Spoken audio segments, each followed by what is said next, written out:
Come on, baby, come here. Daddy's going to manipulate you for the camera. Come here, I got a treat. Oh, see how good you respond? Come on up here. Yeah.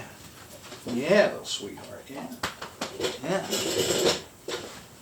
So look, another video from the jerk with the chainsaws. Haven't made one for a while. Fucking Jackoff still got the same clothes on as the last time, and that was over a year ago. So I want to talk about today some of these old Jonsereds. They're pretty cool. I've been kind of on a kick with them lately, and I've been kind of trying to scare up as many of these as I can. They're not too hard to find, and yeah, that's pretty much it. So we're going to get into some of those in a little bit. Haven't made any videos for a while. Been busy at the shop. Started getting a lot of calls and stuff like that, and really I don't really need a lot of phone calls. I'm not a lifestyle channel. I'm just, you know, a guy trying to operate a small business here, so I can't be fielding a bunch of phone calls. So that's just kind of the way that it is, and I have, you know, I just like to share some of the information about this stuff here. But I'm not an authority on it, and you know, I mean, I frankly can't field a bunch of calls about it. So don't call me unless you want to conduct some business. But if you bought an Echo saw or Husky saw from your dealer and you got a question about it, call your dealer and get it straight with him.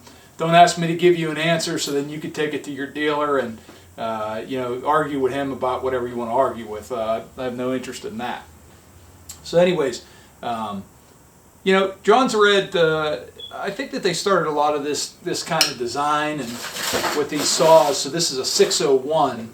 So this would have been the predecessor to the 62 or the 621. It doesn't really have any modern AV, but it does have a vertically split crankcase, a vertical cylinder on it, and it was kind of the predecessor to the more modern saws that they started coming out with.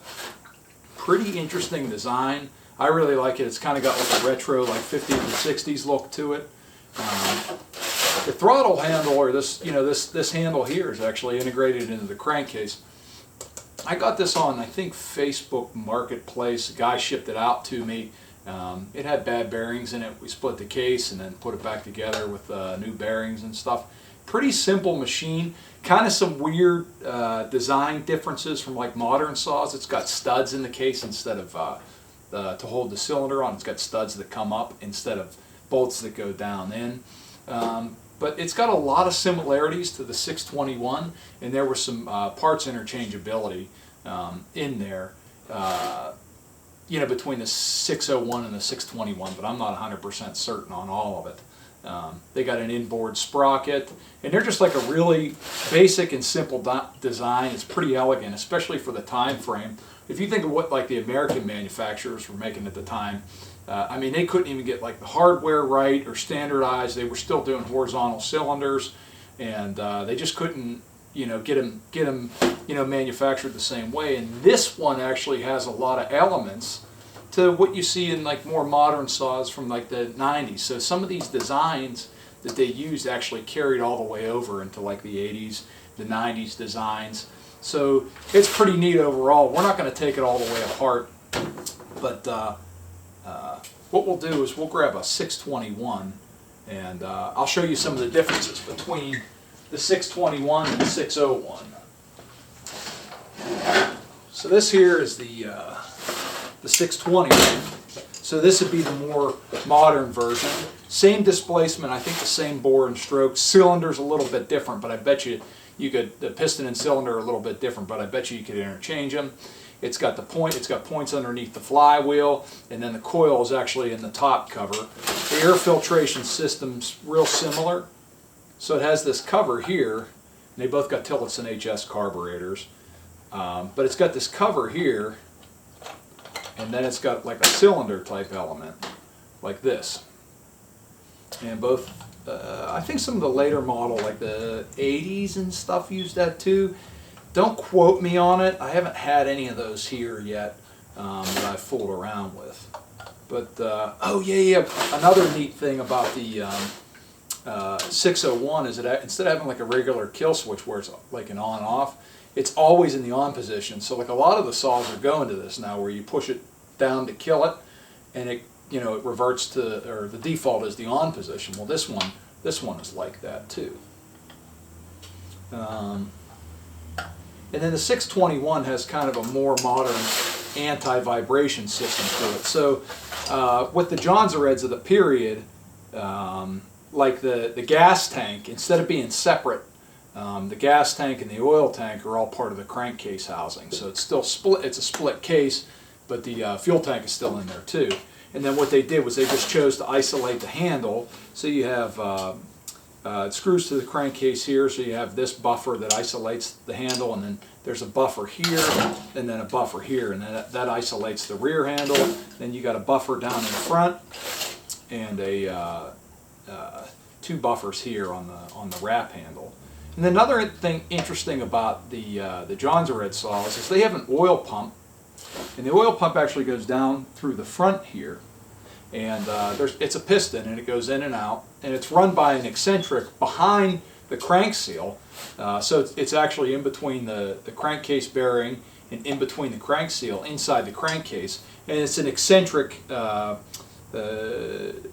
just turns on the crankshaft, and then it pushes that piston in and out, and then it causes it to pump oil to the bar plate.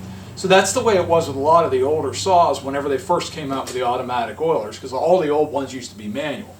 Then when they came out with the automatic ones, they either ran on crankcase impulse, or a lot of them ran on a worm gear that was press fit onto the crankshaft, or they ran off of an eccentric. But then what that would do is, even at idle, the thing was pumping oil and wasting oil and, you know, creating a mess. So in years later, what they did was they made them so they're ran by the centrifugal clutch, so they only pump oil when the clutch is engaged. And then the big brother to the 621 is the 70. I think that they went first. I think that they went first to the 66, and then to the 70. So this is a 70E. I believe they're 70 cc's. Still has the same engine and handle, very similar engine and handle design and starter design. And they have some different ignitions over the years. So like if you're interested in purchasing the 70E, I believe if it has the ignition system that's behind the flywheel, the electronic ignition system that's behind the flywheel, they're kind of faulty and they were failure prone. So what they ended up doing was coming out with one that mounts to the cylinder, and that holds up better. But the only problem is that the old cylinders for like the points ignition style, if I remember correctly, or the early electronic ignition is not compatible because it bolts to the cylinder, and the cylinder casting was different for the later models. So if you're looking at one of these and the ignition doesn't work, and it doesn't have the coil that mounts to the cylinder, you're going to be looking at changing the cylinder and the ignition system to make it work. So you might just want to use a saw like that for parts. They're a little bit hard to find. But these are really a cool saw. And then this one has an interesting feature. I don't think it was super common. Hold on, I got a guy coming.